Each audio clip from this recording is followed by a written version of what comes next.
ini,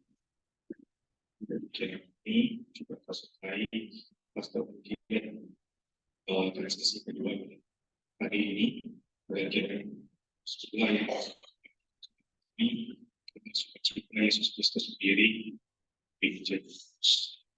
Biarlah saudara bersaudara yang dapat menjadi undang kalian untuk sejani berikutnya terus. Kasih saudara Tony. Oke, tidak lama-lama kita serahkan waktu tempat. Baik. Selamat malam semua. Ini adalah orang-orang yang tertentu yang mendapatkan sertifikat. Di ibadah sertifikat yang berbeda. Oke. Mati. Petrus tunjukkan sertifikatnya di ibadah.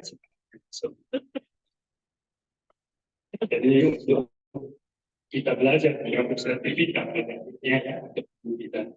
Baik, maka sesuai dengan rencana dari seksi KKS, pertemuan yang kedua kita lanjut setelah pengantar seluruhan kita lanjut bahas 3 bab. Semuanya ada siapa Pak? Markus 16.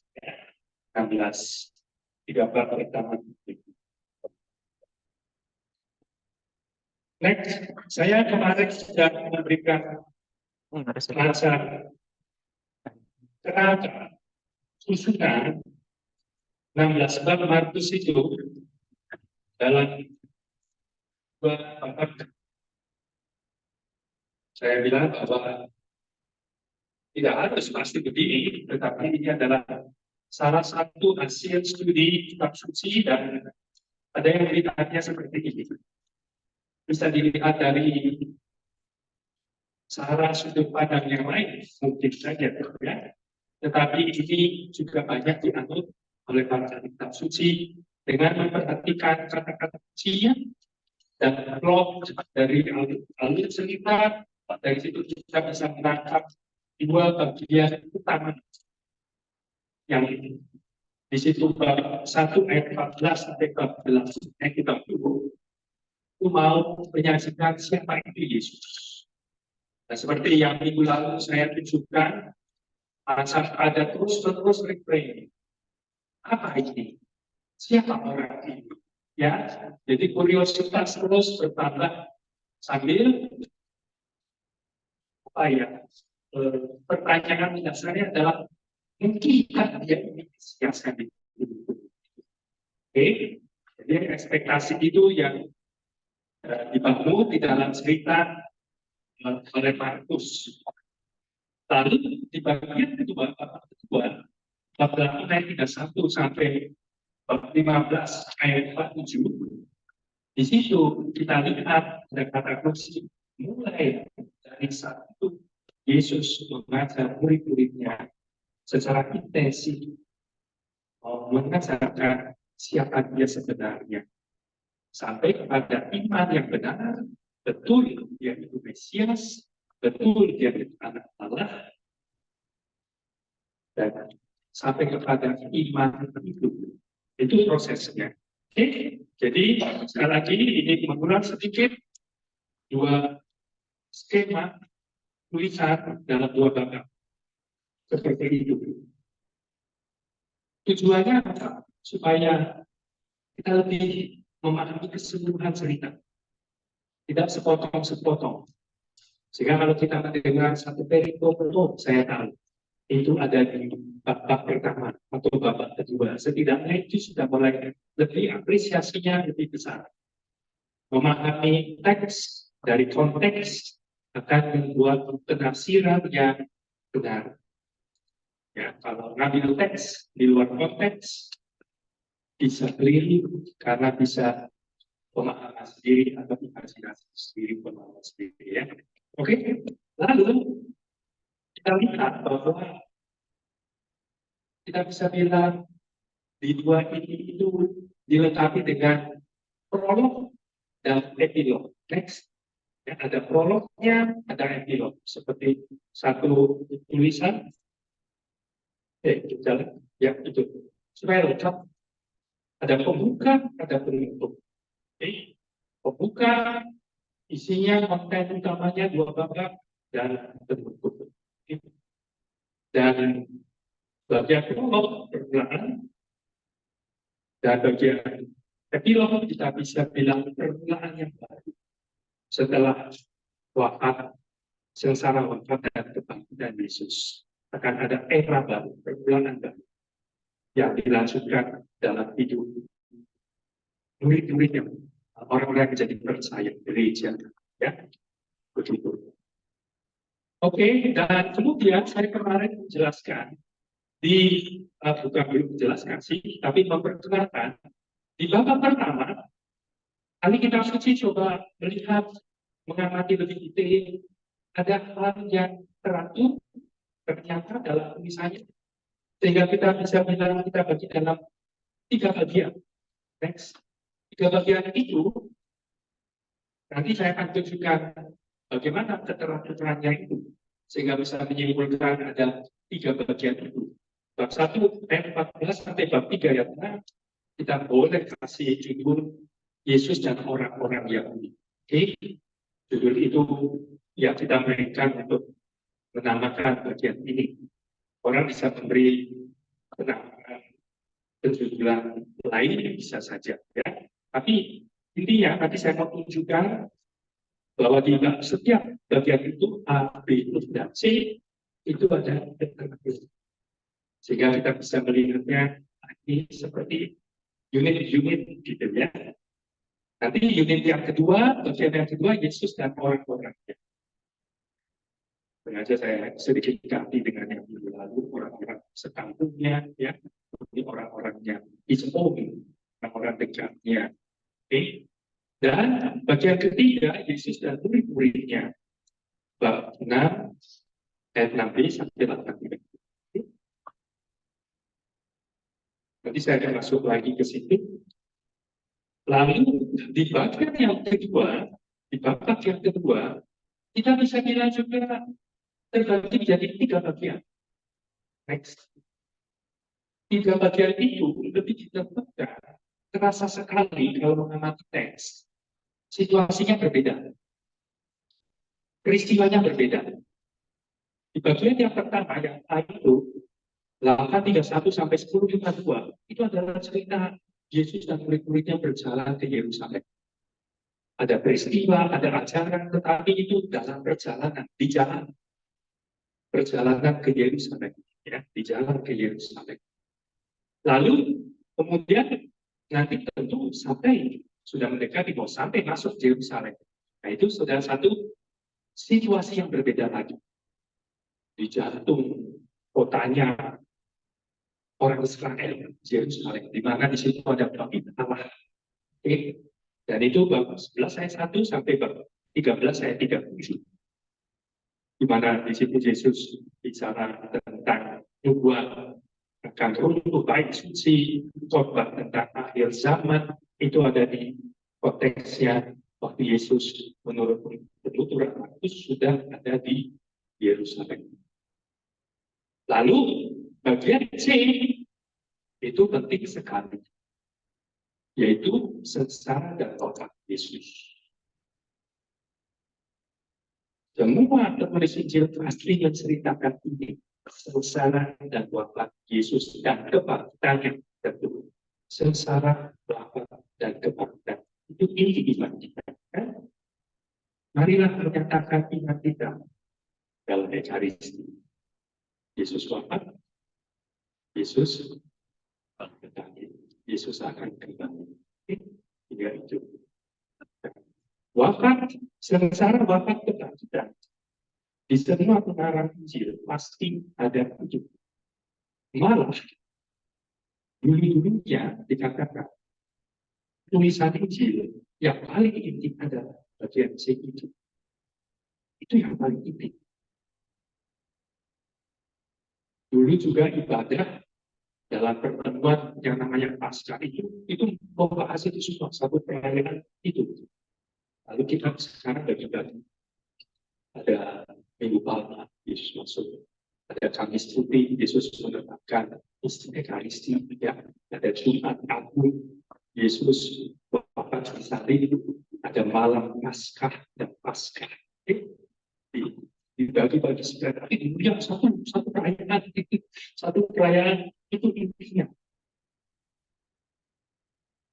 Nah, itu yang kemudian, oke, permulaan baru nanti cerita tentang Yesus yang kubur kosong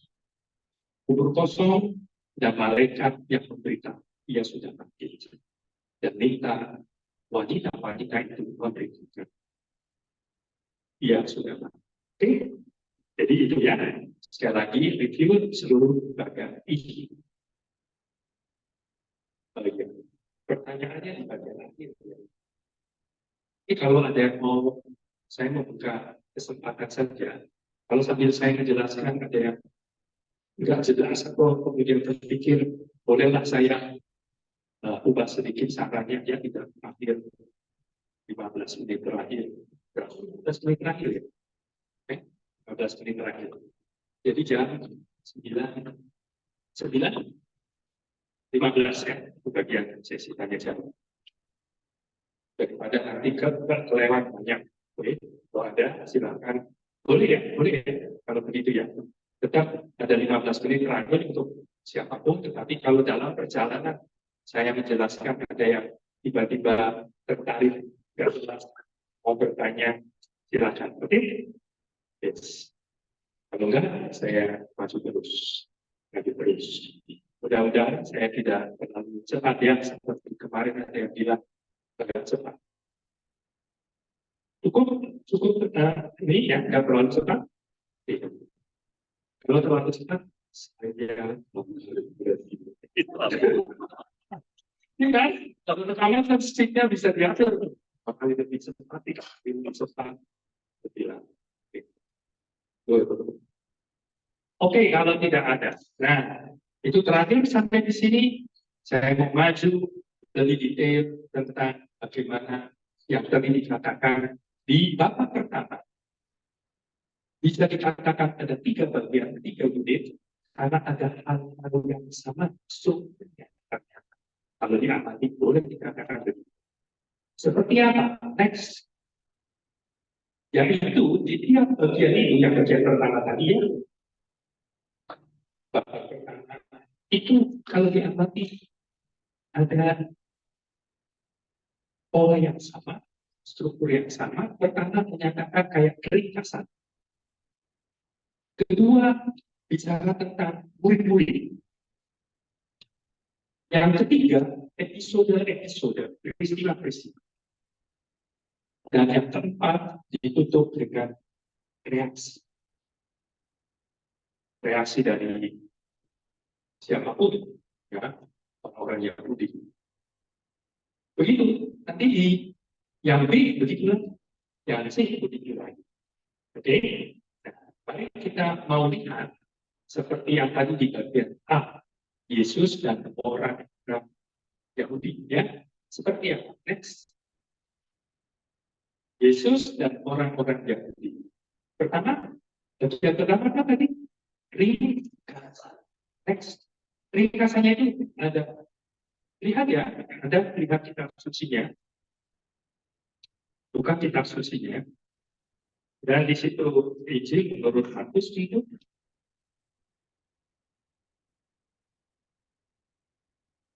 Ya, jadi Anda boleh koret-koret ya, dengan bilang kitab suci, jangan koret-koret.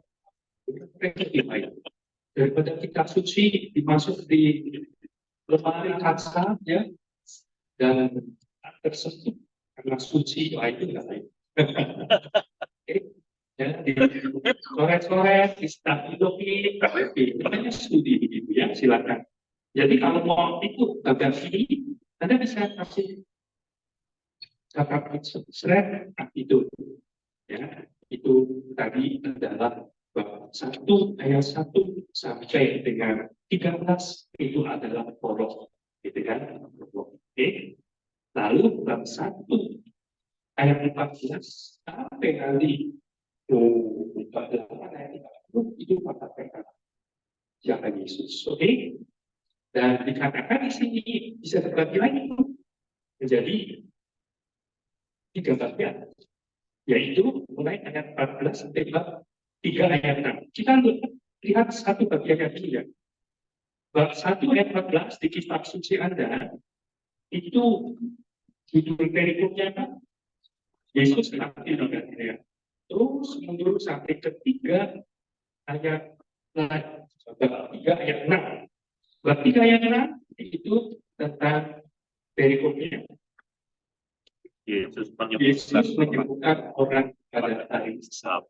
Oke? Itu satu bagian. Mari kita lihat yang macam ada struktur yang sama itu, ringkasan. Nah ini, bab 1 ayat 14 sampai 15, kita bisa lihat itu seperti ringkasan.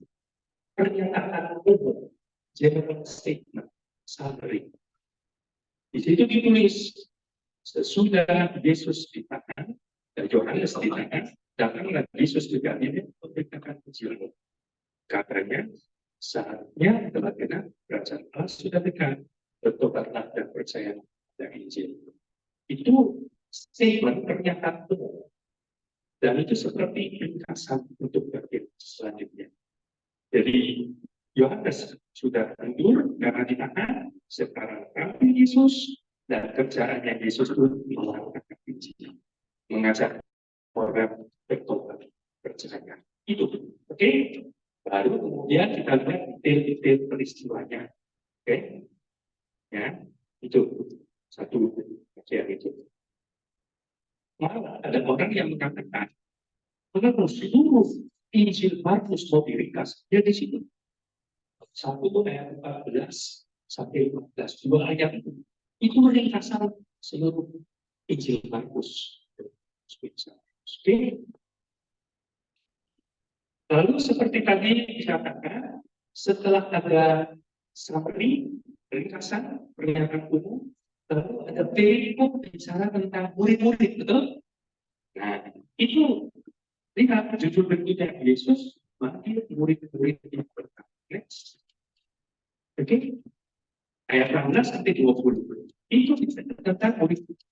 Cerita tentang murid yang pertama.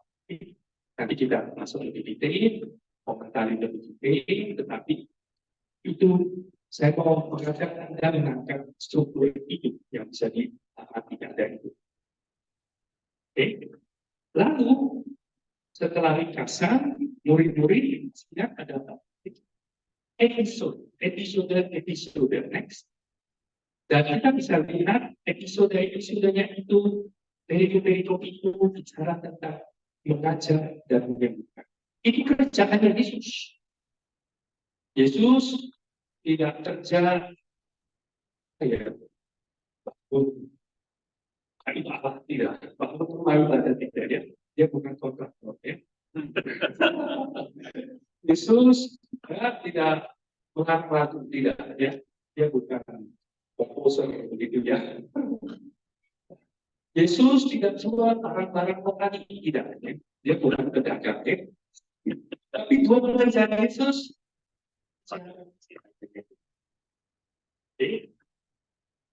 teaching and giving. Itu intinya kerjaan Yesus, teaching and giving. Mengajar dan menyembuhkan. Ya, termasuk mewartakan Injil itu mengajar ya. Menyembuhkan termasuk mengusir setan itu juga menyembuhkan dari Yesus. Oke. Mengajar dan menyembuhkan.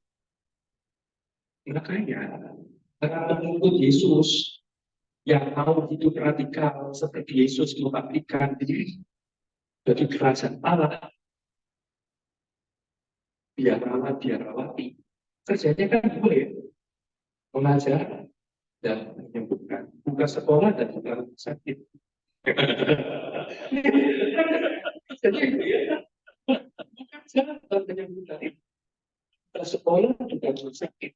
Ya, kalau kami STB hanya sekolah aja mengajar, mendidik orang muda berkata ini tidak punya rumah sakit. Karena bukan risma dan perusahaannya atau posko untuk buka rumah sakit. Ada mereka yang untuk rumah sakit orang sakit. CP. Yang harus medis itu suster-suster CD. Jadi suster-suster CD punya apa? Dia juga punya sekolah. Tidak, ya dia punya dua tuh, kayak Yesus. Mengajar dan menyembuhkan, juga sekolah, juga rumah sakit, ya begitu. Tapi ada yang hanya sekolah saja, ada yang hanya rumah sakit saja, ada yang mengajar saja, ada yang menyembuhkan saja. Dan dua karya itu, makanya sebetulnya adalah humanitarian. Kalau kita lihat dari Yesus dan kemudian dalam sejarah orang yang begitu tidak lagi dulu gereja itu dan sampai sekarang humanitarian manusia tetapi zaman modern sekarang karya itu bergeser juga istilahnya humanitarian.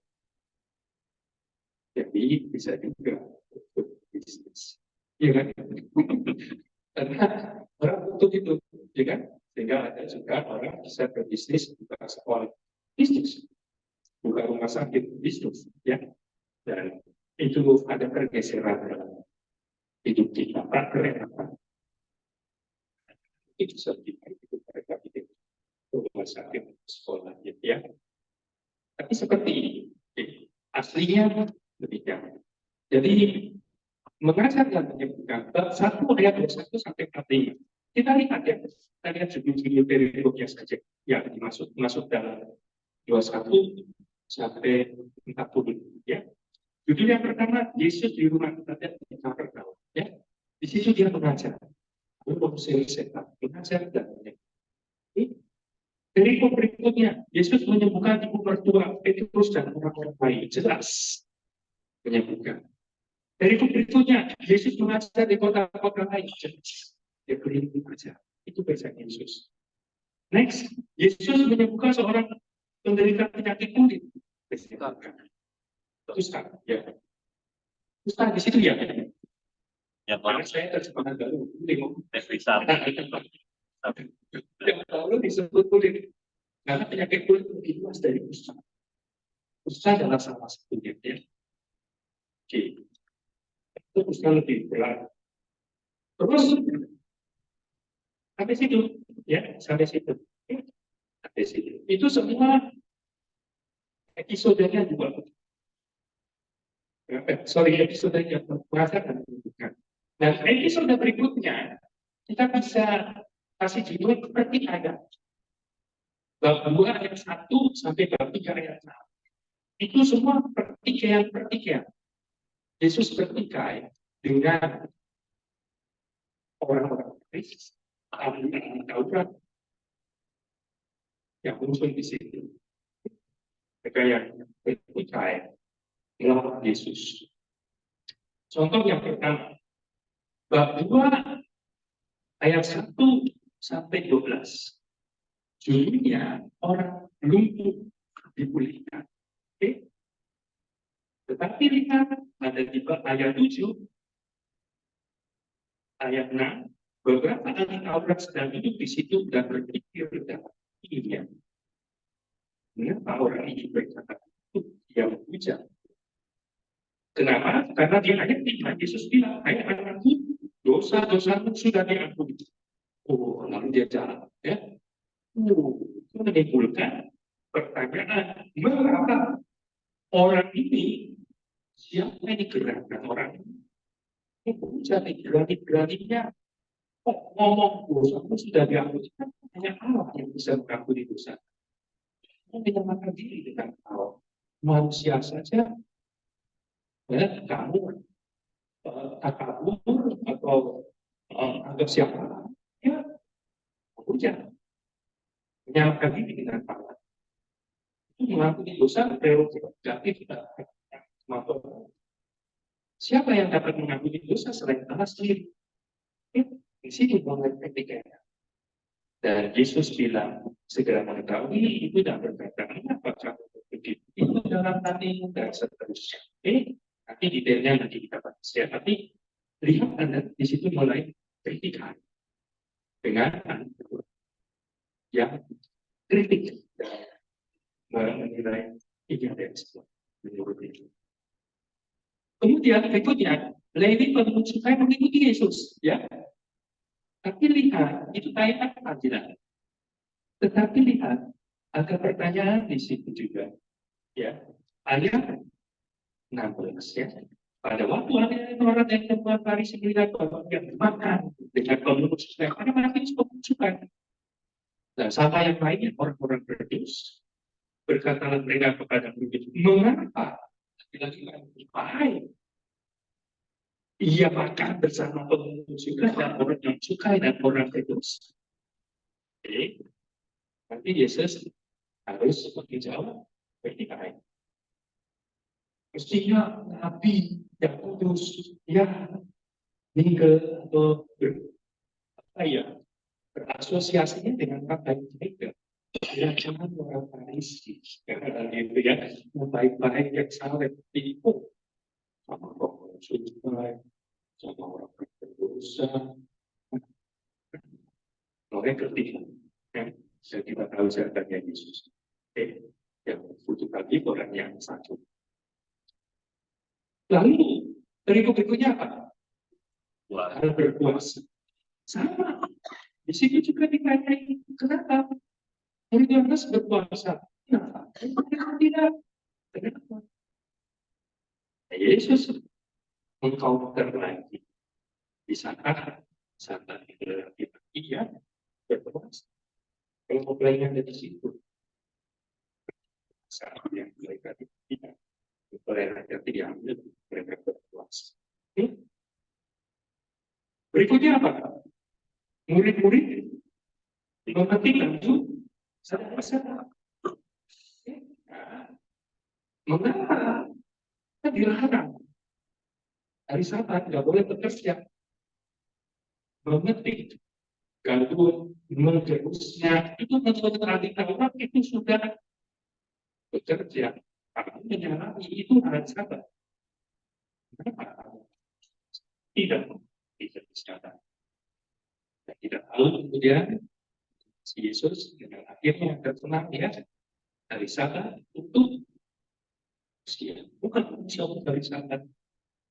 Oke, sama dengan kata lain peraturan itu kita bukan sudah peraturan. Dan seringkali dalam aplikasinya orang-orang yang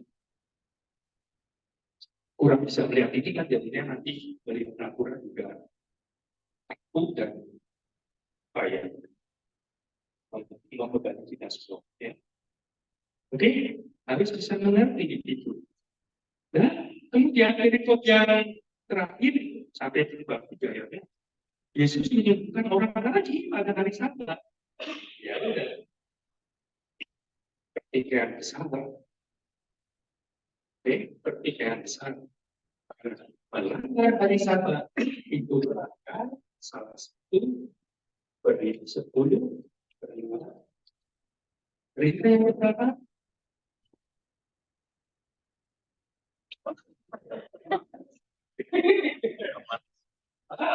Sabat. Sama perintahnya. Perintah. Ujinya. Nah, tentang hari Sabat ini perintahnya. Ini sekarang hari Sabat. 6 hari Allah menciptakan dan 7 harinya istirahat. Ya kan? 6 hari kerja, dan hari ke-7 istirahat. Hari Sabat, bisa obat ini. Yesus masih kerja lagi. Ya, menyembuhkan orang, memetik batu, menggerusnya, begitu, murid-muridnya juga. Makanya hari Sabat. Melanggar 10 perintah Allah. Wah, kalau ini apa ya? Melanggar. Siapa? Gitu kan? Nah, perintah Allah itu ada 10 perintah Allah itu inti ya untuk Taurat. Jadi perjanjian lama intinya di situ poinnya itu perintah Allah 10 yang Kita dengar misalnya naik ke gunung apa? Sinai. Ya, bisa 2 kali 10 ribu. Tapi kalau Anda secara naik ke gunung Sinai, Anda nggak perlu 2 kali. Anda kemudian buku-buku seperti itu. Bagus itu belum sampai situ. Sampai sifatnya itu. Saya baca di sini ibarat sapi gitu ya saya. Dan ada yang ada 10 perintah. Berapa yang banyak yang berhubungan dengan tanah? 3 yang pertama, 3 yang pertama, 1, 2, 3. Berapa yang berhubungan dengan manusia? Sisanya. Ya sisanya 7.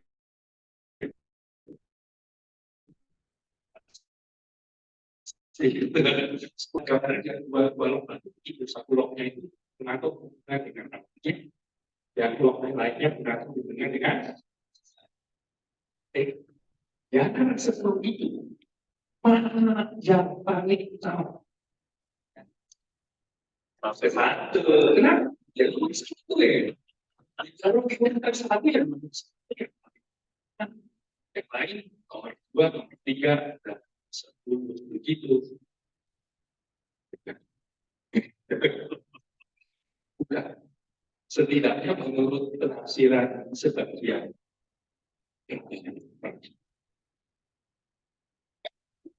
menurut penafsiran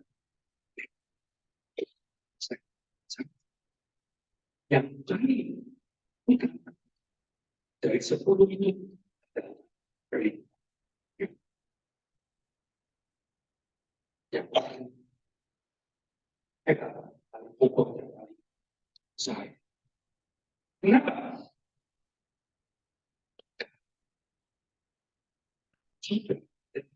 Istirahat. Allah juga akan ikut peraturan itu. Begitu juga. Allah juga observe gitu ya, observe the Allah juga ikut. Ya kan? Tadi begitu. Silakan saya berpikir sendiri. Tetapi itu intinya. Nanti hubungan kepada Yesus seperti yang itu memusahkan itu dari satu. Sehingga bagian 4 next itu reaksi. Reaksinya bab 3 ayat 6 itu sebagai reaksi. Setelah pertikaian itu reaksi, bahasa negatif, lalu reaksi. Dan segera kemudian sangat bersama karena Surat dia perhatikan untuk mengikuti ya. Sudah di situ sudah berkeputusan. Nggak bisa dibiarkan di bawah. Ya, bisa mengaku diri pusat. Ya, tenaga dari sana. Ini pemimpin sesat. Terus dikasih. Jangan. Bisa. Gitu. Jadi nanti dramanya ini tidak ini ceritanya dibangun sehingga kalau nanti ya sebenarnya pembahasannya ikut suspense.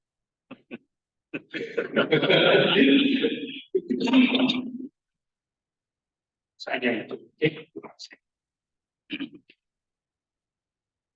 next ini bagian pertama ya, bagian pertama. Bagian kedua yang saya bilang ada semacam 4 struktur setiap ini. Bagian kedua bisa dikasih ciri dan Yesus dengan orang kaya, jadi Yesus dengan orang-orangnya, termasuk nanti orang-orang di sekampungnya di Nazaret. Seperti tadi 4 bagian. Yang pertama ringkas. Oke. Dan ini menyangkut bab 3 ayat 7, lihat dulu. 3 ayat 7. Oke, saya di situ. Bisa dikasih tanda. Wah, ini yang B kan. Bagian kedua nih. Bagian keduanya dari pasangan. Sampai bahkan ayat 6. Bahkan ayat 6. Oke. Dengan perikop terakhir judulnya Yesus ditolak binasa. Oke, betul. Ya. Jadi bagian kedua ini Bapak berkata mulai dengan Yesus judul perikop yang menyebutkan orang banyak orang dan bahkan ayat yang yaitu perikop yang terakhir itu Yesus ditolak di oke. Nah, itu bagian kedua. Jadi masih di Bapak berkata yang seperti ini dan Yesus. Nah, kita lihat ringkasannya di mana, gitu kan? Yang pertama, jangan lupa ringkasan. Ringkasannya ini, next, agak panjang. 7-12, itu ringkasan. Yang judul dikasih perikop Yesus menyembuhkan banyak orang, itu ringkasan. Itu baca. Kemudian Yesus dengan murid-muridnya meningkat ke danau dan banyak sekali orang-orang dari Galilea mengikutinya juga dari Yudea, dari Yerusalem, dari Idumea, dari seberang Yordan dan dari daerah Tirus dan Sidon. Mereka semua datang kepadanya karena mendengar segala hal yang dilakukannya sudah viral ya. Yang menyuruh murid-muridnya menyediakan sebuah perahu baginya karena orang banyak itu supaya mereka jangan sampai mengikutinya. Sebab yang menyembuhkan banyak orang sehingga semua dari penyakit berdesak-desakan kepadanya hendak melihat dunia. Setiap kali roh jahat melihat dia, mereka sujud di hadapannya dan berbilang, engkau bukan Allah. Namun dia dengan keras melarang mereka memberitahukan siapa dia. Itu ringkasan. Oke, kenyataan keseluruhan semua seperti itu kalau mau diringkas di bagian kedua ya Yesus kerjanya itu berkeliling mengajarkan. Oke. Nanti pada nah kemudian sesudah ringkasan apa? Berhubungan dengan murid-murid, betul? Next. Nah, ayat 13 sampai dengan ayat 19. Itu panggilan, bicara murid-murid panggilan, murid-murid yang ada berapa orang yang dipanggil pertama? 4. Iya. Jangan dulu 12. Yang pertama, nantinya dilengkapi jadi 12. Ya. Yang pertama. Yang paling pertama siapa? Andrea dulu. Ya, open book di situ. Baca. Terus. Ya, ya.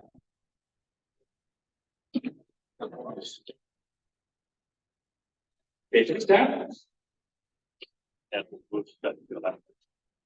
Yakobus dan Yohanes.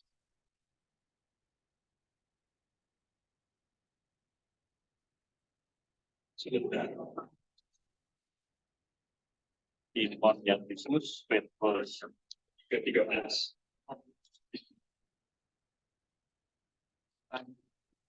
Oh, saya keliru kalau begitu. Oh, ini karena yang kedua ya. Sore ini kan juga saya masih di bagian pertama tadi sore. Ya. Dan di bagian pertama kita sudah lewat ya. Panggilan murid-murid yang pertama. Nah, yang pertama ini siapa?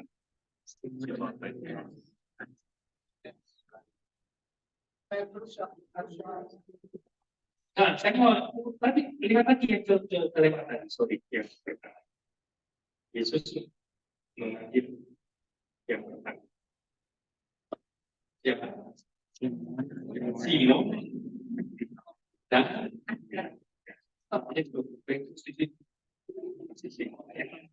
Simon dan Andreas mereka bersaudara. Sorry ini jadi ke belakang lagi ya. Dan lalu Yakobus dan Yohanes mereka juga bersaudara. Oke, semuanya layak. Itu yang sorry yang tadi di bagian pertama. Yang ini betul tadi yang ada jawab betul. Ini bagian kedua sama aja. Setelah ringkasan bicara tentang murid-murid, yaitu panggilan 12 murid dilengkapi. Oke? Dan daftarnya ada di sana. Oke. Siapa yang bisa masuk di sini sebutkan 12 murid? Terima kasih. Maksudnya kalau supaya dia masuk langsung. Simon, Andreas, Yohanes, Yakobus, dan seterusnya sampai 12. Yang terakhir pasti ingat. Siapa? Judas bilang ya. Petrus dan Judas ya muncul gitu. Tapi ya menarik, yang satu nyata, yang lain tidak nanti munculnya begitu. Dan semua pasti dikatakan semua. Oke. Baik, itu 12 murid itu. Lalu setelah tadi ringkasan murid-muridnya episode next. Episode-episodenya kita bisa ringkaskan kita bagi dalam 3 kelompok lagi. Ya, tentang tuduhan dan sangkaan. Tuduhan bahwa dia mengusir setan dengan kuasa Beelzebul. Dan sangkaan dari sanak saudaranya. Disangka bagaimana? Yesus tidak Gila. ya. Tapi Yesus karena nanti mau dijemput di bawah pulang. Sampai seperti itu. Yesus mengajarkan dan banyak tentangan daripada orang-orang punya apa ya, kekuasaan secara agama dan politik gitu ya.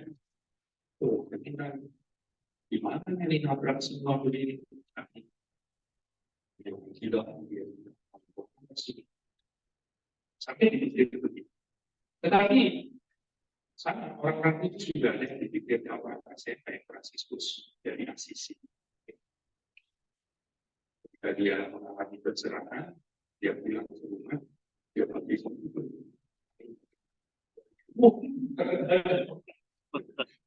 ini orang kadang-kadang bawa sih, ya dibawa ke Sofia.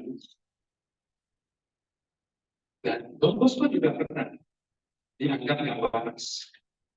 Punya pikiran ini itu, anak-anak terlantar itu, lalu Bosco pernah dicoba di truk, di perantau, ada orang mengaku tadi tidak membawa Don Bosco ke rumah sakit jiwa. Lalu Don Bosco ada orang itu pelayanan di sana. Ini dijemput, ada bukan pakai rel itu mobil kan, pakai kereta itu ditarik gitu ya. Nah, orang-orangnya berarti sana Don Bosco, tapi Don Bosco nggak usah jalan, ini sudah dikasih kendaraan, disewain kendaraan. Dia mau sakit, kita punya urusan mau untuk pernikahan. Oh, tapi Don Bosco mereka sudah sering nanti kalau masuk saya itu cepat-cepat kalian usir kalian cepat-cepat ngurus sakit jiwa ini kita sudah tahu jiwa itu Bosco kemudian tahu rasa cepat oke dan Bosco masuk oke dan ketika sudah masuk itu dia orang yang dia cepat-cepat serius proses sampai rumah sakit jiwa sesuai ke sana. Begitu sampai rumah sakit jiwa, bukan Don Bosco. Itu satu episode ya. Banyak orang yang itu dipikir hanya yang enggak bernyantai pikirannya. Oke, dan itu. Lalu pada bab 4 ayat 1 sampai 34 itu kita bisa lihat seperti semua koleksi perubahan. Yesus mengajar dengan cerita berulang-ulang. Itu dikaitkan sama Markus. Juga ada di kitab suci Waktu menyusun, mungkin Markus sudah punya sumber kumpulan perumpamaan Yesus. Ya, dia ambil yang taruh di situ. Di grouping di situ. Ya, coba lihat di situ. Suatu sekitar 3 ayat 20 sampai 35. 20 sampai 35. Yesus dan Beelzebul yang itu. Karena Yesus dan sanak saudaranya 31 sampai 35 yang dipikir juga laras itu. Lalu oleh keempat, ya, perubahan tentang pengatur, penjelasannya, tujuannya, penjelasannya perubahan tentang perintah, ya kan, dari berikutnya perubahan tentang dunia umum, perubahan tentang isi sesami, ya, lihat dari judul-judul berikutnya, itu akan semua. Sampai hanya 34, sampai 34. Itu perubahan. Oke. Lalu kalau sudah perubahan, dilanjutkan dengan apa? Mujizat.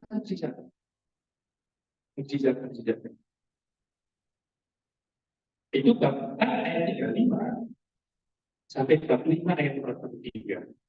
Lihat, bab 4 ayat 35, perikop pertama judulnya angin ribut diredakan. Perikop berikutnya roh jahat diusir. Ya. Berikutnya membangkitkan anak Yairus, ya, dan menyembuhkan orang yang sepanik sakit darah. Sampai 43. Oke, itu mujizat.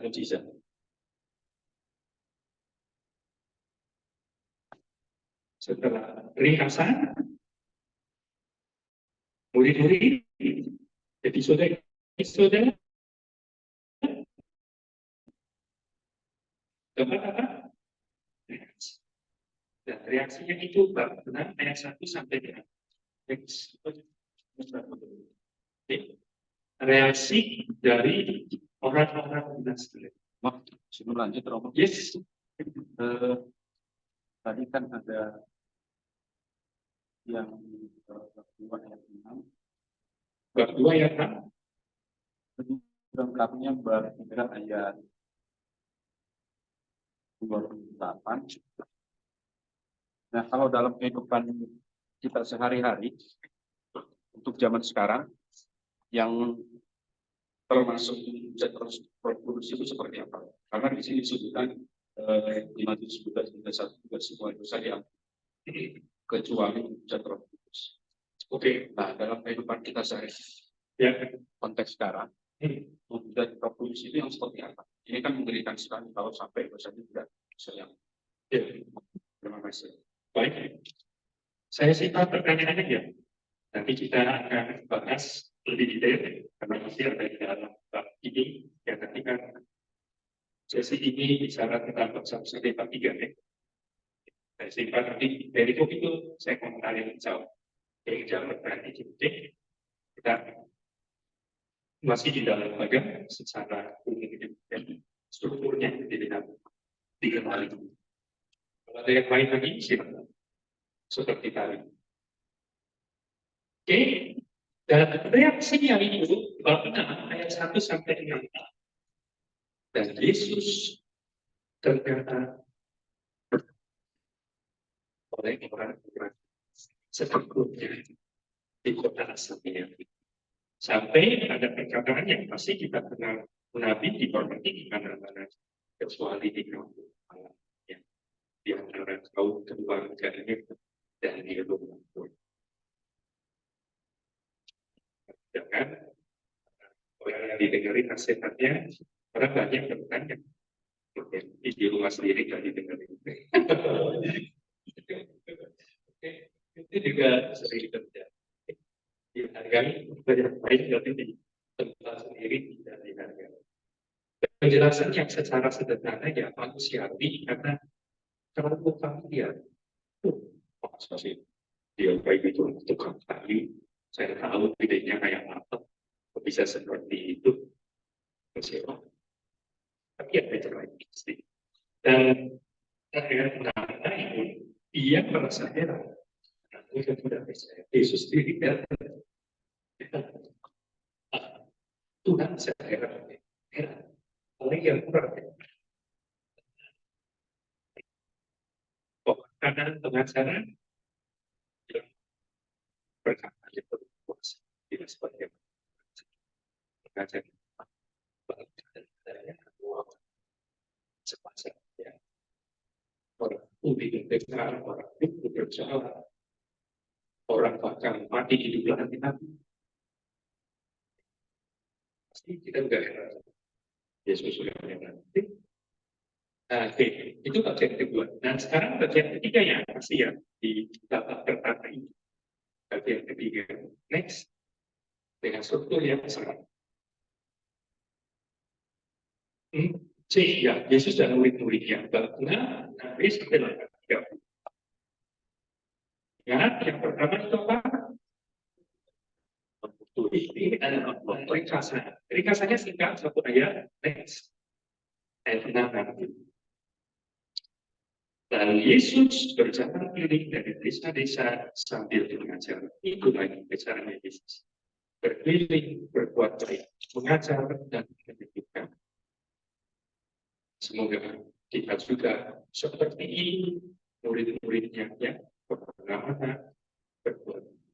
Menjadi umat yang rajin berbuat. Mengajar dan menyembuhkan. Mencerahkan dan menyelamatkan. Lalu sesudah ringkasan, berikutnya dalam bicara tentang murid-murid kita. Nah, next. Dan murid-murid ini bicara tentang Filipus. Ke-12 murid itu sudah dididik bersama dia, menyaksikan, mendengarkan ajarannya, menyaksikan perbuatan mujizat-mujizatnya, lalu sudah siap praktikal training, gitu ya. Pergi dengan kerja lapangan PKL, praktek berjalan. Jangan teori ya, nanti diutus. Gitu. Nah, ini. Lalu memanggil 12 murid ini dan mengutus mereka berdua-dua. Dia memberi kuasa perojahan dan ya, memberi sudah pembinaan, bekal. Ayat 13, mereka mengusir pada setan, mengolah semua yang dari merasa itu dan menyembuhkan mereka. Seperti yang dilakukan Yesus, murid-murid juga melakukan. Nah, sesudah ringkasan, murid-murid adalah episode-episode. Kita bisa lihat juga next ada beberapa episode. Kita bisa katakan 3 episode juga di sini karena kejadian yang sangat penting dan dikasih tempat yang jauh itu karena figur ini yang mempersiapkan jalan kita. Yohanes yang Yesus bilang dari semua orang laki-laki yang dilahirkan ada yang lebih besar dari Yohanes. Ya. Luar biasa. Yohanes hati di mulut. Dan nanti kita lihat di situ lalu Yesus menarik diri. Kenapa? Itu siapa? Karena itu mengingatkan dia juga akan mengalami seperti ini. Jadi, apa yang dia akan mikirin sengsara dan dianiaya dan wabah. Kalau kita dengar di diagnosa dokter termesti operasi kita ini kan pikir waktu menarik diri. Ya, sehingga waktu itu saya mau dioperasi, saya sampai di video yang dioperasi juga nih. Nanti ada di situ. Dan di video sudah enggak begitu. Lalu episode berikutnya, ya campur itu, ya mengajar, membuat mujizat dan pertikaian juga. Begitu berlanjut terus begitu. Dan episode yang ketiga itu ya saya kasih juga begitu menarik dari kebutaan kepada pemilik Tuhan. Kita lihat bab 8 ayat 14 sampai 26.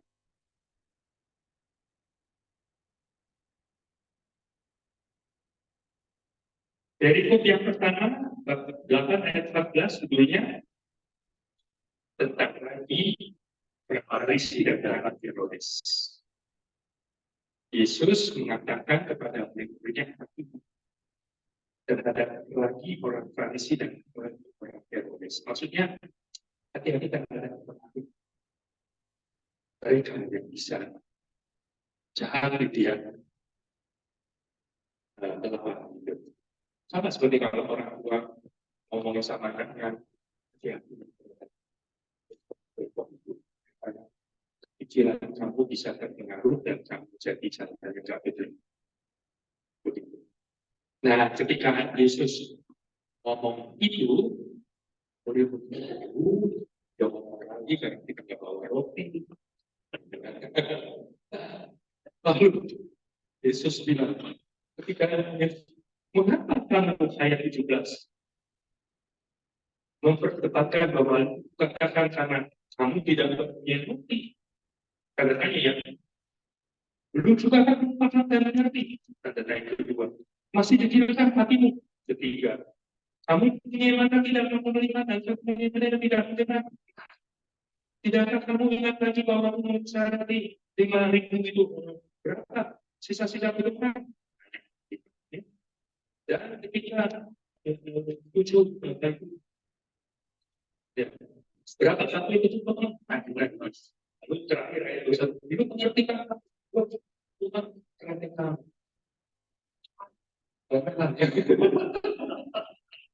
Itu ya kalau orang Jawa bilang bobat gitu ya.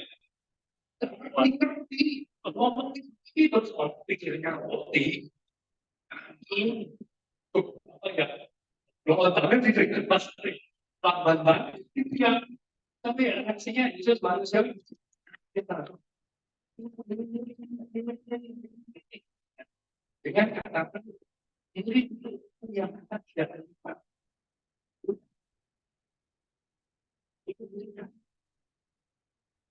Itu bisa.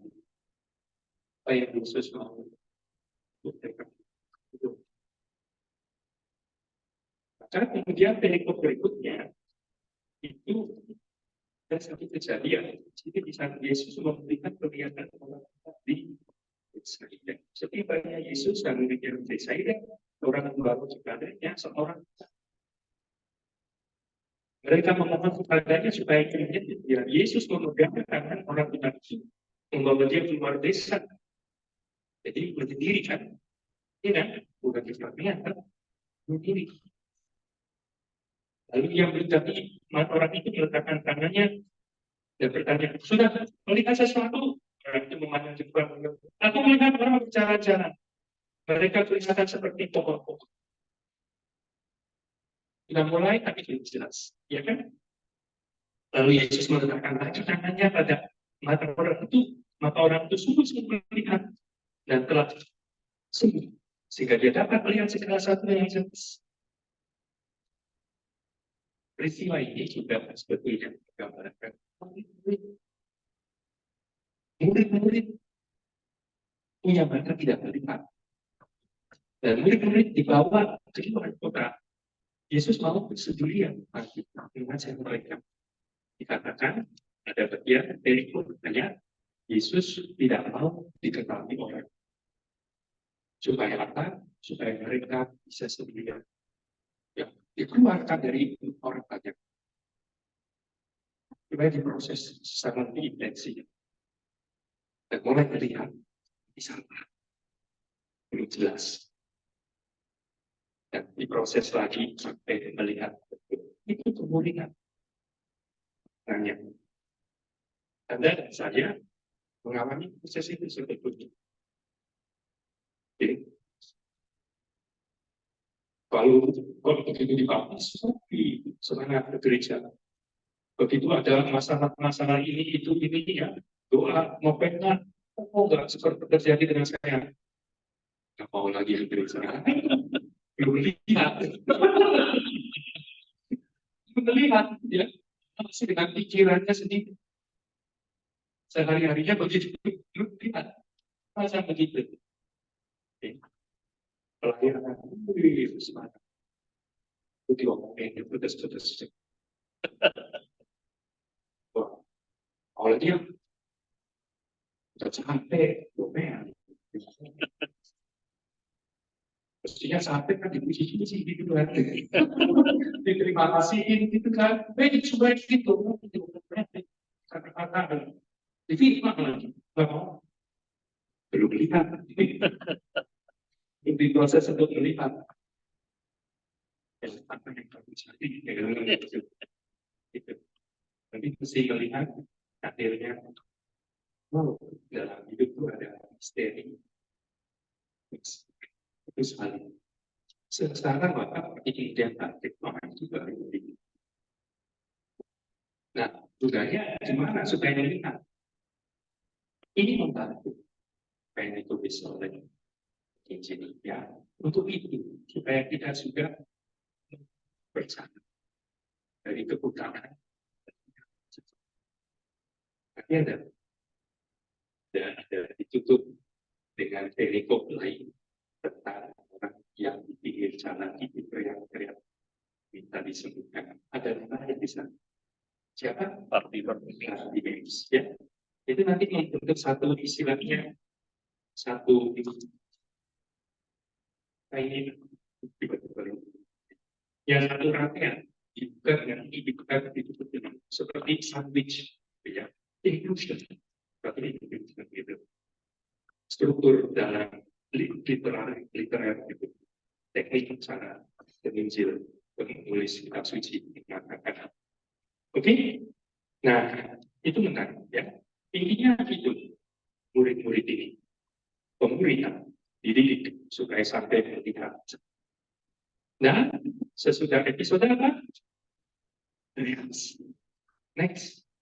Reaksinya bab 27 sampai 30. Itu ketika Yesus mau tahu di mana reaksi atau tanggapan 12 murid ini yang sudah begitu lama sekian namanya bersama dia, berkeliling, mendengarkan ajarannya, dan menyaksikan mujizat-mujizatnya. Lalu dia bertanya, kenapa siapa aku ini? Ya, kalau kata siapa aku ini gampang. Tidak melapor, oh katanya itu, oh katanya ini, oh katanya itu, katanya itu Yohanes yang hidup lagi, oh katanya salah satu nabi, oh katanya itu. Oke, itu kata orang. Kalau kata kamu, menurut kamu siapa? Nah, dan itu bisa diimajinasikan saat itu 12-nya. Siapa? Sunyi-sunyi begitu loh. Siapa? Yesus bukan. Aku masih ragu-ragu. Aku ya, begitu saling signifikan. Ini yang mewakili dia Petrus yang engkau dan Silas. Tetapi seperti tadi perumpamaan, kita bisa pikir mungkin Petrus dan Simon itu Petrus seperti sudah melihat, tetapi sebetulnya masih seperti orang tadi ceritakan, seperti pokok-pokok saja belum jelas. Dan nanti kita tahu dia belum mengerti betul, ya kan?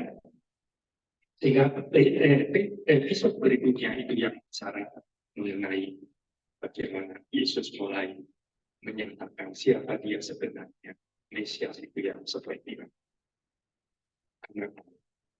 Oke, nah itu kita ternyata ada struktur yang seperti itu ya, sehingga membantu apresiasi pemahaman ketika kita mendengar, kita tahu konteksnya, kita tahu alur bloknya, dan kita mengerti maknanya yang lebih memperkaya. Maka itu sudah selesai babak pertama. Babak kedua.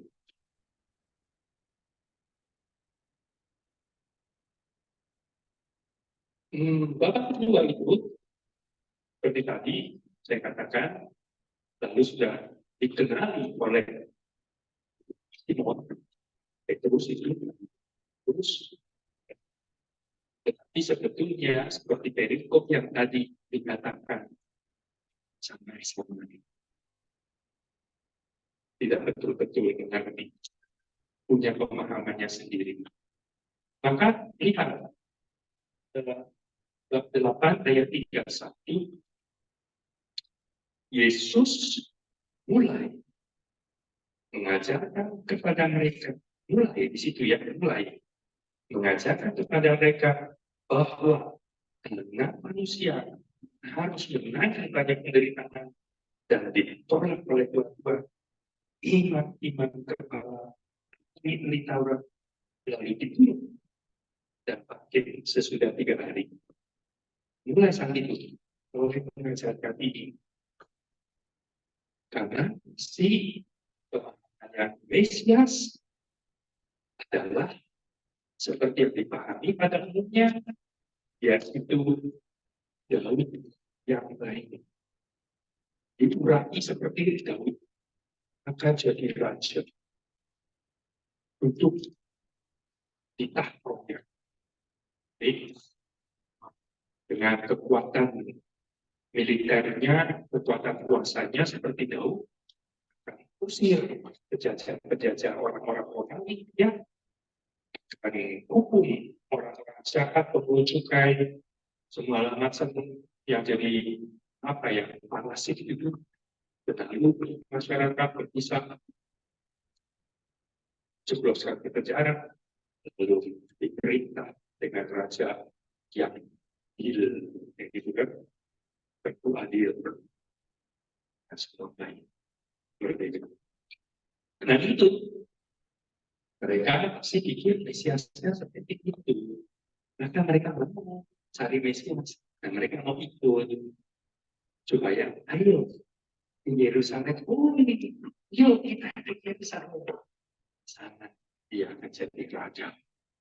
Seperti nanti episode yang lain, siapa ya yang duduk di sebelah kanan, di sebelah kiri. Sudah pikiran semua. Nah, di situ Yesus mulai mengajar. Sampai Yerusalem. Manusia, ngomongnya dengan manusia lah. Kan? Ini banyak ketika ditolak, dianiaya. Nanti itu, walau yang masuk dalam pikiran mereka.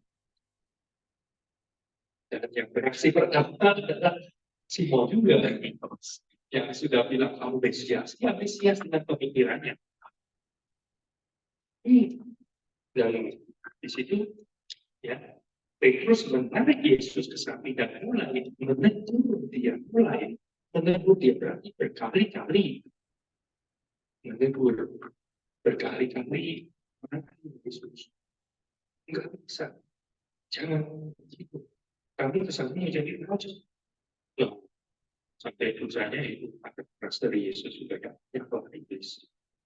Kamu hanya berpikir apa yang dipikirkan, semua yang dipikirkan. Dari situ ketegangannya, di situ plot mencekamnya bagaimana ada dua yang berbeda pandangan dan seterusnya. Jadi ini Yesus mulai nanti mengajar siapa itu Kristus, Mesias yang diurapi sebenarnya. Dan next, di situ dalam perjalanan ke Yerusalem, dari bab 31 sampai 10:52, itu berkali-kali Yesus mengajarkan. Dan tiga kali mereka tidak mengerti. Itu yang pertama ditolak oleh Simon. Yang kedua, mengulangi hal yang sama, lebih detail, yang akan dialami Yesus di Yerusalem. Mereka di tengah jalan saling berantem. Siapa yang lebih besar di antara mereka? Mungkin begitu ya, ada ajaran yang siapa yang mau berdebat jadi yang pertama jadi pemimpin. Dan semua lihat membalik pemikiran, membongkar, bukan seperti itu jalan kita kebijaksanaan. Dan yang ketiga pasti ada familia, Yakobus dan Yohanes. Ya, dia bawa mamanya. Ini sudah biasa. Sebenarnya sudah.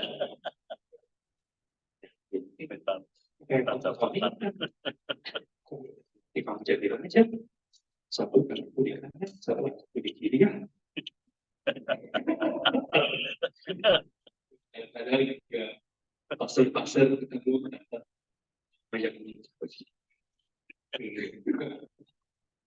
bisa juga tidak kayak tapi seperti itu yang tidak mengerti sehingga nanti akhirnya ditutup dengan yang seperti tadi saya katakan dengan nanti tentang perubahan kejadian tentang tadi ya.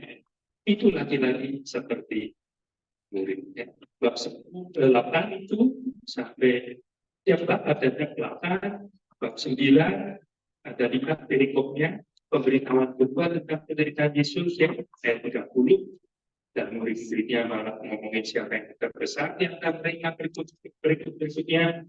Kemudian juga bab 10 ya di situ ayat 32 pemberitahuan ketiga tentang penderitaan Yesus dan reaksinya malah itu yang fokus dan Yohanes sama mamanya ya, kita tempat di kanan kiri dan ditutup ya, lihat ditutup di situ dengan peristiwa Yesus menyembuhkan nanti seorang pemerintah dia di pinggir jalan hutan lalu teriak bisa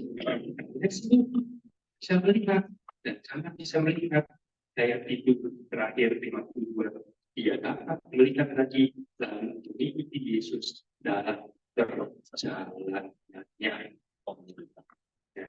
Jadi seperti akhir Yerusalem itu lagi-lagi kesan juga murid nanti murid akan melihat dan kemudian bisa mengikuti Yesus dalam perjalanan yang sampai akhirnya mereka jadi martir kasih. Oke, next ya namanya jalan ke Yerusalem akhirnya tiba di Yerusalem itu bab 11. Oke, murid-muridnya mendekati Yerusalem. Jadi itu situasi yang lain, situasi yang lain, suasana yang lain, tempat yang lain, begitu. Sampai seterusnya bab 13 ayat 37 khotbah tentang akhir zaman itu berjaga-jaga dan kemudian bagian terakhir yang inti next itu sengsara dan Yesus. Jadi 14 ayat 1 sampai 15 ayat 47 kisah sengsara.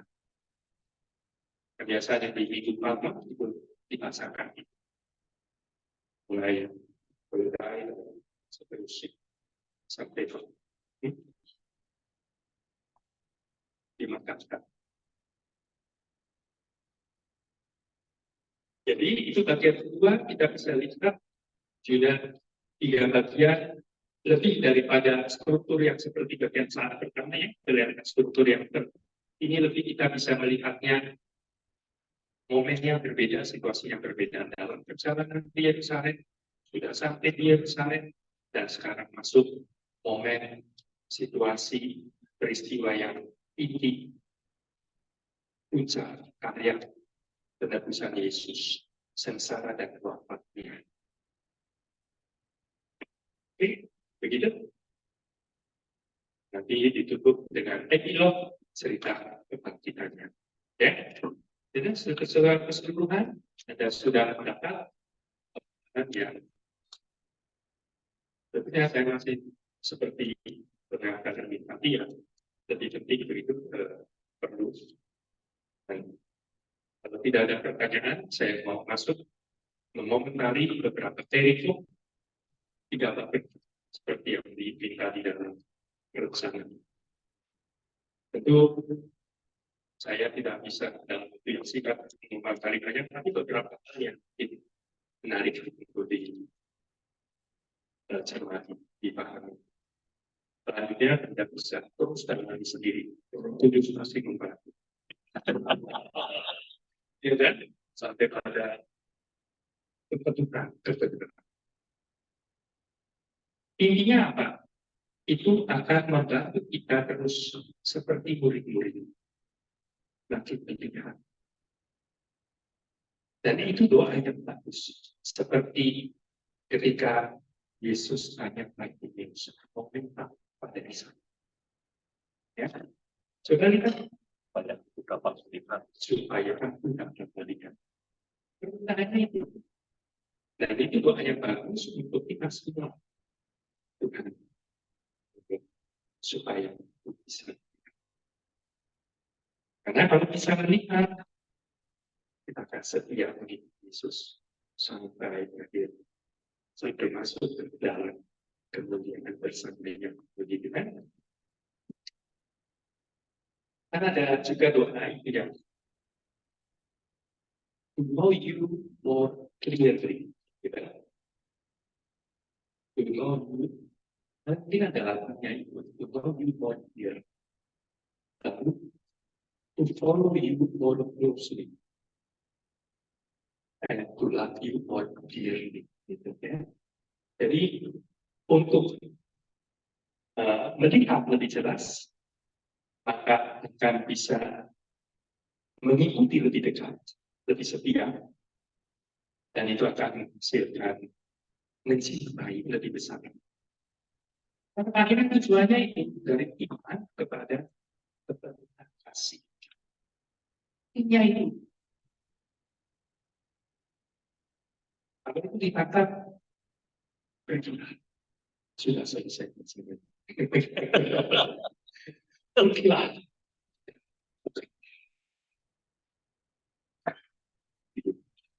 Itu ini hanya sederhana. Jadi iman kepada kasih, iman yang berbuat pada kasih, dan kasih pada kesetiaan. Dan itu adalah perjalanan jernih, berjalan seperti itu. Baik. Maka next,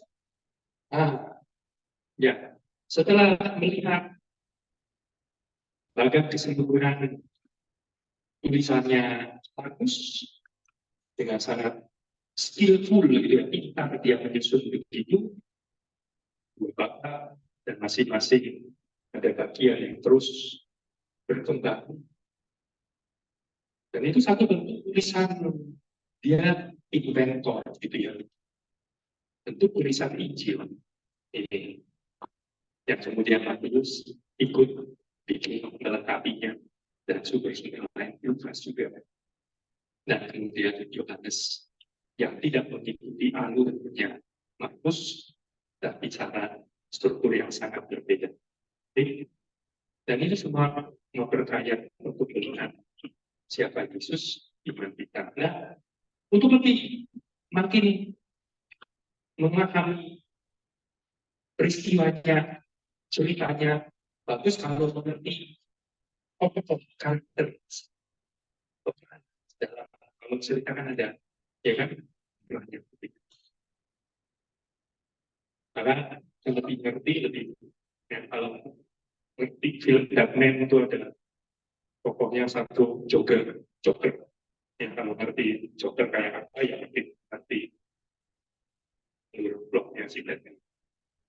Nah, tentu kita sudah mengenal, sering mendengar itu yang banyak bertikai orang Farisi. Nanti Anda bisa sendiri siapa itu orang Farisi, sekarang sama informasi apa. Dan dari katanya itu artinya separated ones dalam bahasa Inggris, yang terpisah, yang memisahkan diri. Orang Farisi ini figurnya sejarahnya juga kompleks sebelum Yesus datang, berapa tahun sebelum Masehi dari keluarga Asmonean begitu. Ketika bermula kalau dibaca ke belakang sejarahnya tentang yang diceritakan dalam kitab Makabeus, ketika waktu itu dianiaya oleh orang Yunani, dan semua mau dibudayakan secara Yunani, dan ada timbul orang yang menentang Maccabeus dan keluarga itu dan seterusnya. Dan kemudian timbul kelompok ini, kaum Farisi yang terpisah dari diri, karena mereka itu semua menantikan manusia, menantikan ketika Allah itu, istilahnya sekarang akhir zaman, Allah akan memulihkan keadaan saat Israel, menghukum yang jahat-jahat, dan memberi pahala pada yang beriman mengikuti salahnya. Begitu kan? Tapi kan nggak ada kata usia itu akhir zaman ini, kiamat itu. Mereka punya keyakinan, mereka bisa mempercepat datangnya manusia akhir zaman itu. Kalau mereka, kelompok ini, menarik diri, sepenuhnya mau hidup menurut Taurat 100%. Militan, 100% hidupnya sesuai dengan yang diajarkan oleh Taurat. Hukum, bahkan juga yang tidak tertulis, tradisi lisan, mereka juga mau.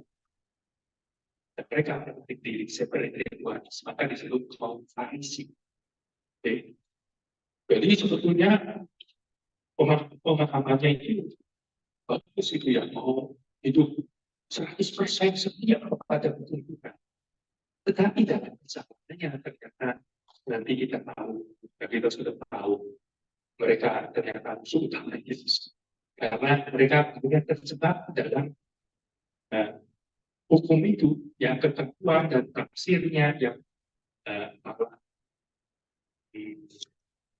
tidak menyempurnakan, ya, malah mengkerdilkan, boleh dibilang, membelenggu mereka.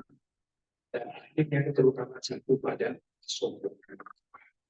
Itu sudah meleset, ya kan? Contohnya kan yang dua berdoa kepada Allah, ya, orang Farisi. Tuhan, aku bersyukur padamu. 10%. Aku puasa setiap ini, aku ini, aku itu, aku ini, tidak seperti suka itu, gitu ya. Aku orang, dan yang lain ini suka itu, aku orang berdosa. Ya, kita tahu familiar cerita, ya. Tapi satunya keliru akhirnya, ya. Dan akhirnya juga yang paling menentang, termasuk yang menentang Yesus, itu kaum Farisi. Yang lainnya kaum Saduki. Kaum Saduki termasuk kaum ningrat, aristokrat, bangsawan, dan punya pengaruh besar dalam politik sebagainya. Dan di situ ada pertanyaan, apa bedanya? Bedanya dengan Farisi. Mereka hanya pegang yang tertulis, yang tidak tertulis mereka tidak pegang. Bahkan yang dipegang hanya Taurat, yang kitab lain. Kitab Yahudi itu disebut anak. Beberapa orang Levi dan Levi, jadi disingkat anak. Jadi Taurat, nabi-nabi, dan tulisan-tulisan lainnya, bijaksana dan sebagainya. 3 klasifikasi itu kalau menurut orang Yahudi di perjanjian lama itu digolongkan 3 itu anak. Dan mereka bahkan saya katanya karena itu sudah asli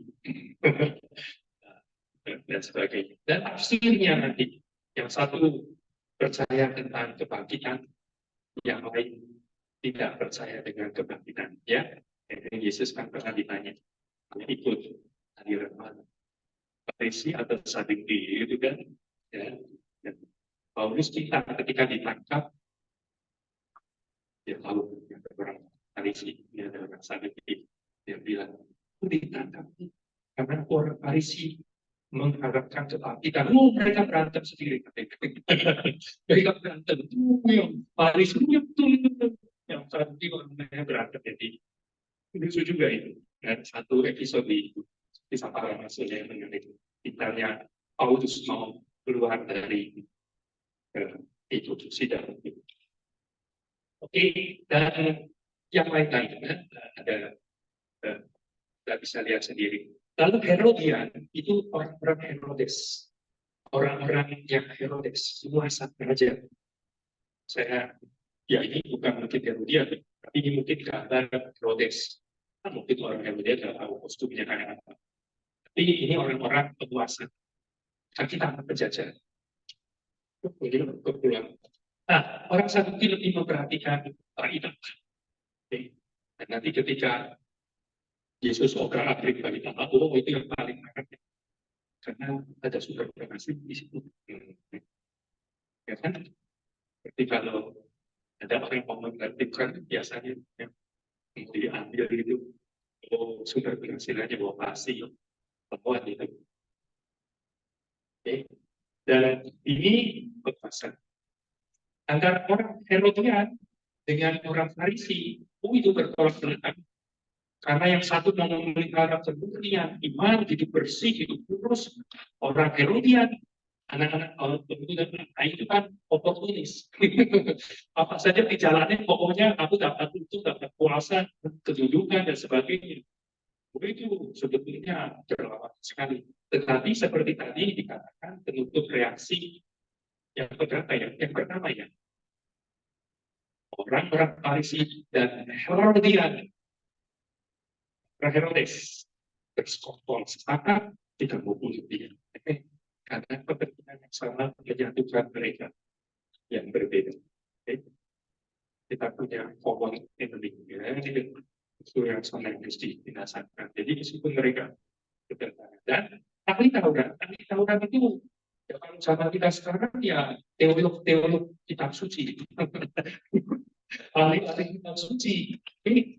Dan itu bisa ada orang Farisi yang di Taurat, ya. Ada kita orang Saduki yang ahli Taurat.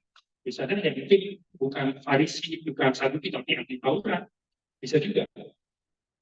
Bisa kayak sekarang teolog. Itu bisa biarawan. Ada teolog yang mungkin imam. Tapi ada teolog awam. Juga ada teolog. Ya, orang awam sampai sekarang bisa teolog terkenal. Awam kan semua bisa belajar. Itu ya. Jadi itu ahli Taurat dan kitab suci.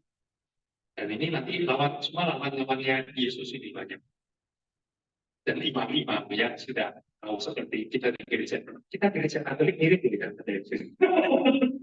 Maka hati-hati itu dan terus jangan sampai terulang itu ya imam-imamnya seperti imam-imamnya yang begitu ya teolog-teolognya sama seperti yang ditabrak begitu ya. Dan biarawannya sama seperti orang Farisi. Karena yang mau menarik diri, mau hidup itu kan itu biarawan itu kayak orang Farisi, ya. Dan orang-orang Katolik yang punya kedudukan kayak seperti itu. Tinggal yang satunya di politik, di ekonomi, orang kelas atas, begitu ya. Seperti itu. Dan ya apalagi itu orang Herodian yang bisa sedang apa itu penguasa. Semua sejarah begitu. Dan itu bisa. Nah nanti saya tidak masukkan di sini, istilahnya ada kelompok lain orang banyak. Orang banyak. Ya gambarnya kan susah mencari orang. Ilustrasinya orang banyak. Ya. Orang banyak ini ya gampang digiring. Ya ke sana kemari ya orang banyak. Seperti para peliput orang banyak. Ya kan? Bisa digiring ke sana, bisa digiring ke sini. Tergantung siapa yang mungkin biayanya sudah sebagainya. Nah, itu dia. Nah, ini semua sudah tokoh-tokoh itu Anda bisa cari dan makin mengerti. Karena kalau makin mengerti semua ini, nanti ininya makin rapi gitu ya. Apa kejadiannya makin semarak dalam arti detail-detailnya makin kita pahami. Oke, next.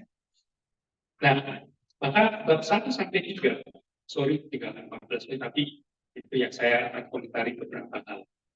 Jadi, kalau bab 1 sampai 3, kalau di dalam bagian ini, itu masuk di dalam ada prolog, ya, dan ada bagian yang pertama, dan itu, kalau bagian pertama itu, bab pertama, siapa Yesus, itu kan sampai bab 8 ayat 30. Oke. Tetapi ini yang pertama, Yesus dan orang-orang Yahudi. Oke. Itu sampai bab 3 ayat 6. Belum selesai bab 3. Oke, coba kita lihat. Prolog. Pembuka. Bab 1 ayat 1. Saya baca, nanti kalau ada yang berbeda berarti Anda terjemahan yang lama. Inilah permulaan Injil tentang Yesus Kristus, Anak Allah. Jadi, di bagian ayat pertama ini, penulis Markus sudah menyampaikan kepada pembaca, sudah dikasih tahu identitasnya Yesus jelas. Yesus itu yang mau diperkenalkan, dia adalah Kristus. Dan ayat ini bisa juga dibilang sebagai judul, seperti judul tulisannya. Injil tentang Yesus Kristus, Anak Allah. Itu bisa begitu. Namanya Yesus, gelarnya Kristus, yang diurangi Mesias. Dan dia Anak Allah. Jadi di dalam seluruh tulisannya, Markus mau mengajak pembaca sampai kepada melihat dia Mesias. Nah itu 8 ayat berapa tadi? 29 tentang kuantitas. Engkau adalah Mesias. Itu bapak satu ya. Sampai kemudian nanti bapak terakhir ketika Yesus disalib, ada serdadu umat yang melihat sungguh orang ini adalah anak. Berapa sudah lihat? Berapa yang pernah?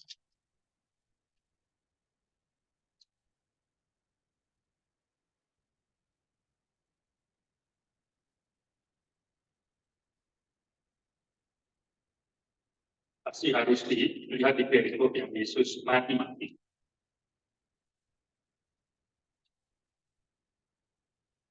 Bab 15 ayat 39. Ketika kepala pasukan yang berdiri di berhadapan dengannya melihat dia menghembuskan napas terakhir seperti itu, seperti yang sudah diceritakan, berkatalah ia, sungguh Allah ini sangat. Dan itu proyek seluruh tulisannya Markus, mau mengajak pembaca untuk melihat tahap pertama. Tahap pertama adalah Yesus. Bagian kedua, babak kedua, rangkaian kedua, dia berkata, yaitu ayat-ayat kunci. Nah, seperti ada tertulis dalam kitab Nabi Yesaya, dia kutip itu, lihat aku menyuruh utusanku dalam engkau mempersiapkan jalan bagimu. Ada orang yang berseru di padang gurun, persiapkan jalan, Tuhan luruskan jalan, luruskan jalan raya baginya, mempersiapkan jalan. Dan Markus mau mengatakan kepada pembaca, lihat, ini memenuhi nubuatnya Nabi Yesaya. Dan siapa yang memenuhi itu? Yohanes Pembaptis. Yang tampil di padang gurun memberitahukan baptisan tobat untuk pengampunan dosa. Maka berdatanglah kepadanya orang-orang dari seluruh daerah Yudea, semua penduduk Yerusalem sambil mengaku dosanya. Mereka dibaptis olehnya di sungai Yordan. Yohanes memakai jubah putih dan ikat pinggang kulit, dan makanannya belalang dan madu hutan. Hidupnya sangat radikal. Dan cara hidup seperti itu mencengangkan dan menarik perhatian orang, meyakinkan. Yohanes itu menurut studi kaligrafisi masuk dalam kelompok lain yang saya tidak ditulis di sini, namanya kelompok SNS. SNS. Kalau Anda sampai ke tanah suci bersiaran, itu di dekat laut mati ada aktivitas ini. Mereka sama seperti orang Farisi yang mau menyucikan diri, menantikan kedatangan manusia yang Allah. Dan Yohanes dari kelompok itu dikatakan Dan akhirnya dia punya wahyu terhadap dia. Wahyu itu sendiri dan dia tahu tugasnya mempersiapkan dia tampil seperti itu. Ia memberitahukan demikian, sesudah aku akan datang dia yang lebih berkuasa daripada aku, membungkuk dan membuka kasusnya pun aku tidak layak. Aku membaptis kamu dengan air, tetapi ia akan membaptis kamu dengan Roh Kudus. Jadi ada petunjuk ke depan cerita alur berikutnya. Markus akan menunjukkan bagaimana Yesus kemudian yang sudah dinyatakan dia Mesias anak Allah, bagaimana dia akan nanti membaptis kita dalam Roh Kudus. Ini kesana. Lalu Yesus dibaptis Yohanes.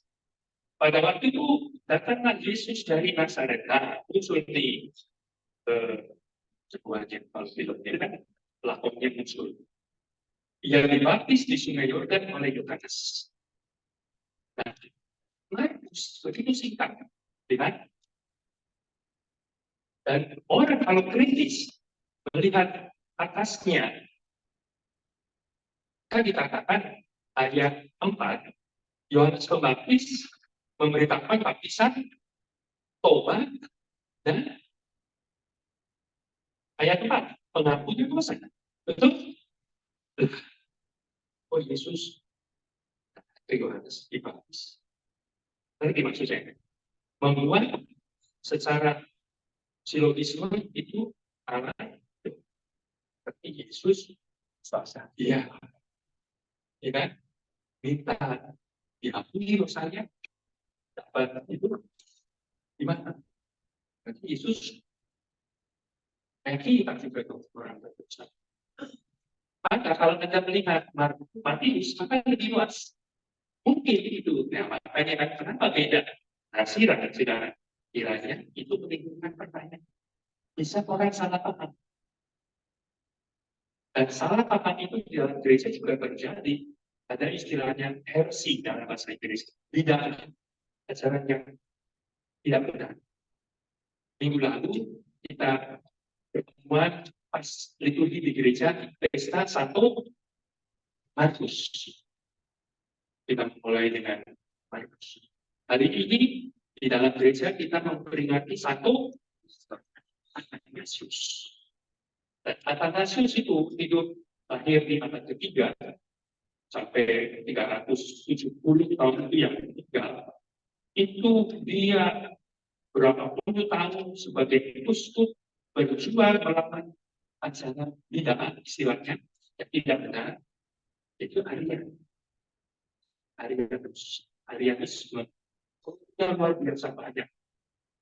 Dan dia banyak menderita karena rupanya kaisar-kaisar itu mendukung ikut Arianus. Dan Arianus itu yang mengatakan Yesus menolak kealahan Yesus. Itu sama-sama Kristen, ini Yesus, tapi melihat buktinya gimana? Misalnya mungkin bisa diselidiki. Mereka Yesus dibaptis. Gitu loh. Ya, saya tahu ke sana. Dan Yesus nanti di sini kemudian turun Roh Kudus. Jadi sebelumnya belum ada. Waktu dibaptis saja, Yesus diampuni dosanya lalu dikasih Roh Kudus. Jadi dia bukan Allah, gitu ya. Dia manusia benar, utusan Allah, dia diurapi Mesias dia, tetapi dia ikat dengan itu berarti ya. Maka di Matius ada pertanyaan kiranya untuk counter pemikiran yang bisa keliru itu. Dan di situ ada dengan Yohanes, masa sih kamu datang saya mesti baptis kamu, mestinya aku yang dibaptis, gitu kan? Dialognya begitu. Tetapi apa saat Yesus dia lakukan saja untuk memperingati bangsa. Itu. Dan rencana Allah adalah bahwa dia kita lepas sedikit Mesias yang menjadi kita. Menderita itu sebetulnya istilahnya juga dibaptis, dibenarkan di dalam penderitaan. Jadi pembaptisan Yesus punya makna berbeda. Orang-orang di situ dibaptis, mau dibersihkan, menyambut sangat Mesias itu. Tetapi Yesus masuk di situ, dibenarkan di dalam penderitaan, kembali nantinya, supaya ia menebus manusia. Jadi pengertian dari situ, menebus dosa manusia, ia dibenarkan. Ya, itu pembaptisan yang maksud dari Yesus. Anda bisa lihat di tidak sedikit yang bab 10 sebenarnya.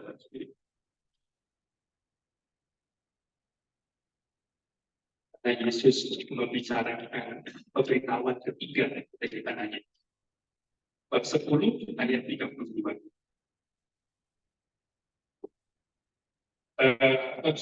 Mulai bab 35. Ketika Yakobus dan Yohanes datang dengan mamanya itu. Apa yang kamu minta? Ya, ayat 36. Apa yang kamu kehendaki? Ayat 37, perkenalan kami hidup dalam kemuliaan Tuhan, seterusnya.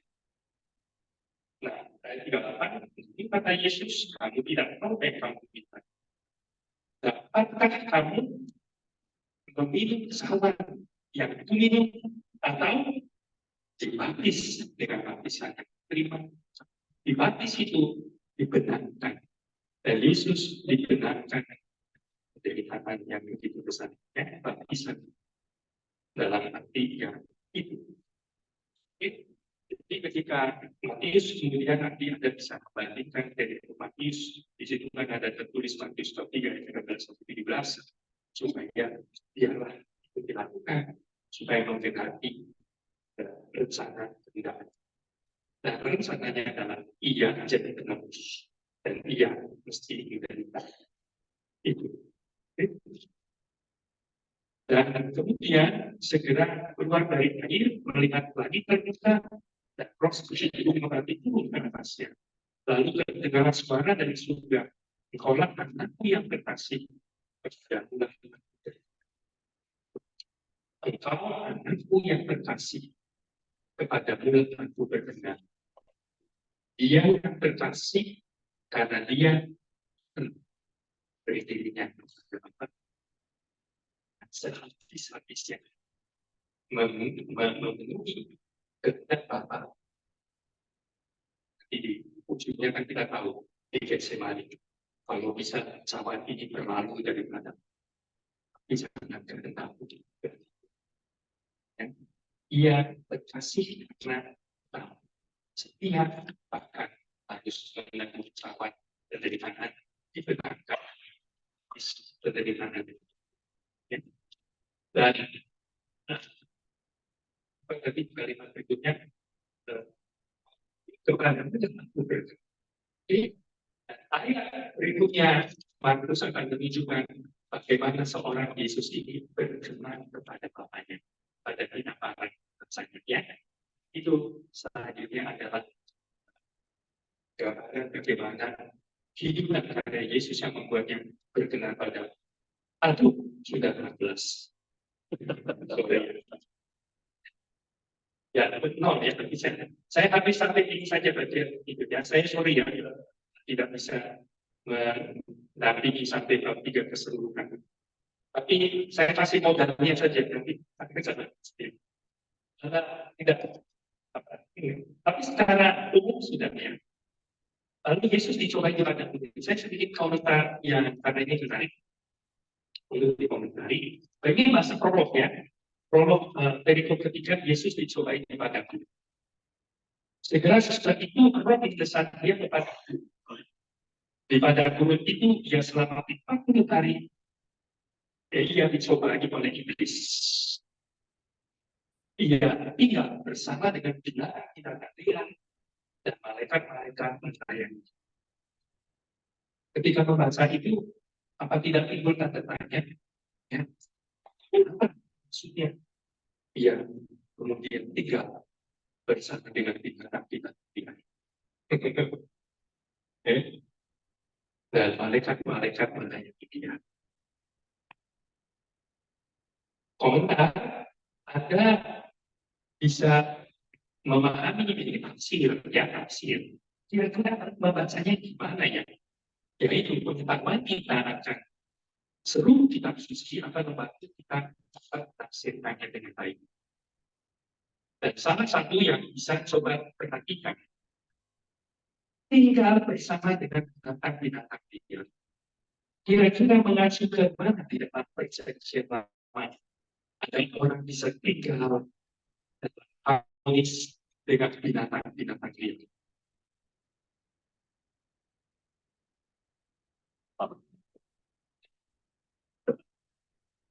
Oh iya, bisa itu, tetapi coba lihat di Yesaya. Yesaya 11 ingat ya.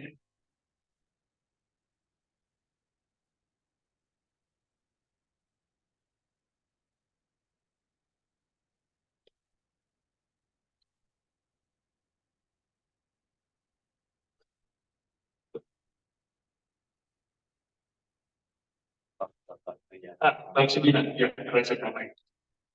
Ini adalah sebuah tentang Mesias sebenarnya. Ketika Mesias nanti itu ada Messianic Age, gitu ya. Jadi zaman Mesias, kita gitu. Dan digambarkan itu, bangsa yang berjalan dalam kegelapan, berikan penanjung sakit. Ini sudah dibaca itu dalam anak, ya kan? Seperti itu. Dan seterusnya, nanti di bagian ayat mana itu?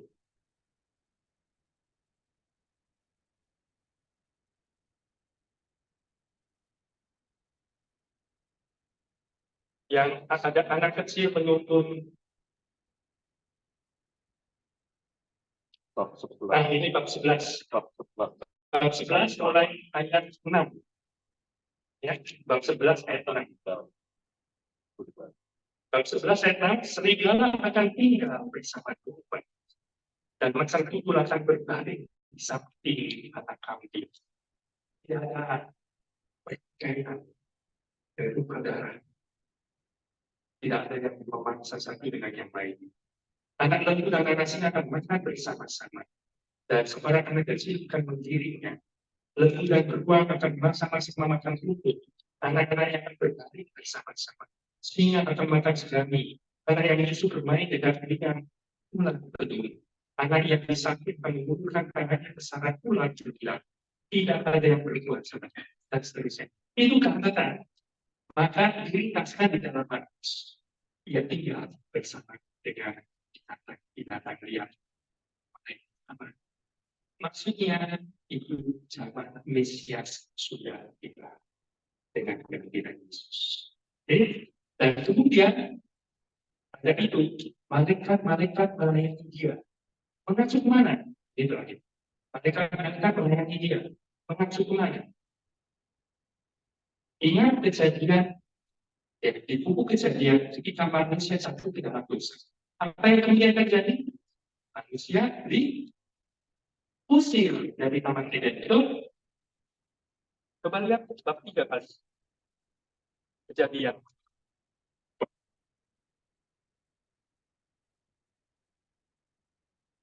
Bab 3 manusia jatuh dalam dosa dan akibatnya. Dan setelah saling menyalahkan, karena wanita itu para ular dan seterusnya.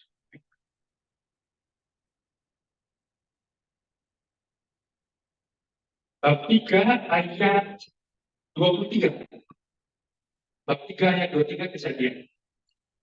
Lalu Tuhan Allah mengusirnya dari Taman Eden supaya dia mengerjakan tanah dari mana ia diambil. Sekarang susah payah. Tadinya enak-enak di Taman Eden. 24. Ia menghalau manusia dari sebelah timur Taman Eden. Ia menentangkan keruk-keruk dengan pedang yang berdarah untuk menjaga jalan ke pohon kehidupan. Jadi dikatakan bahwa sebelum jatuh dalam dosa, manusia ini dilayani oleh malaikat-malaikat. Hidupnya terjadi dilayani malaikat-malaikat. Ketika jatuh dosa diusir, malah dijaga pintunya dengan pedang itu supaya nggak bisa masuk lagi. Itu jangan dilakukan lagi. Dicari di mana itu ya, saya mau kesana dan masuk. Dan ini artinya apa? Ketika Yesus setelah itu, malaikat-malaikat melayani, artinya ya itu ada itu. Tapi manusia yang betul-betul berupa dalam gambar image dan lain-lain. Begitu manusia yang sempurna. Gitu ya.